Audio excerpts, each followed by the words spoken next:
Hello দীপ, বলছি আমি তোমার দেওয়া লোকেশনে চলে এসেছি, কিন্তু এখানে তো কনস্ট্রাকশনের কাজ চলছে। তোমার বাড়ি তৈরি হচ্ছে নাকি?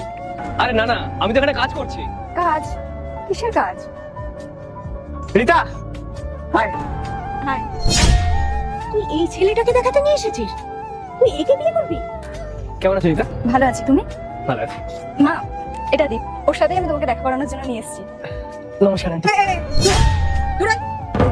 তুই কি আমার শাড়িটাকে নোংরা করে দিবি নাকি? আর তুই কি ভেবেছিস রে, তুই আমার মেয়েকে বিয়ে করবি?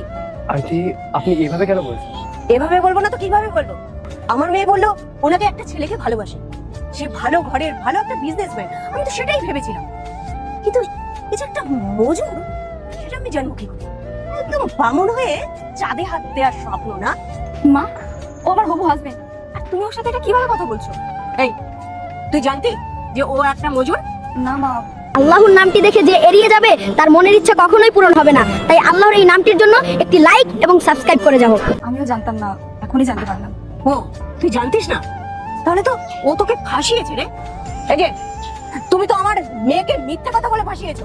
আন্টি, আমি ওকে কি মিথ্যে কথা বলেছি? তুমি একটা যে মজুর, সেটা তো তুমি ওকে জানাওনি। আসলে আন্টি, এই বিষয় নিয়ে আমাদের মধ্যে কোনো কথাই হয়নি, তাই জন্যই ওকে বলা হয়নি। যদি কথা হতো তাহলে আমি ওকে অবশ্যই বলতাম। আরে, তোমার চাইতেও ভালো বেতন পায় আমাদের বাড়ির যে কাজের লোকগুলো। দিনে হয়তো 100-150 টাকা রোজগার করো, সেটা নিয়ে আমার মেয়েকে সামলাতে পারবে? পারবে? আর তুই, ও একটা মজুর, তুই পারবি ওর সাথে ওরকম মজুরগিরি করতে? হ্যাঁ, ওইভাবে সংসার করতে পারবি? তোদের মতো ছেলেকে না আমার খুব জানা আছে। তোরা কি করিস বলতো?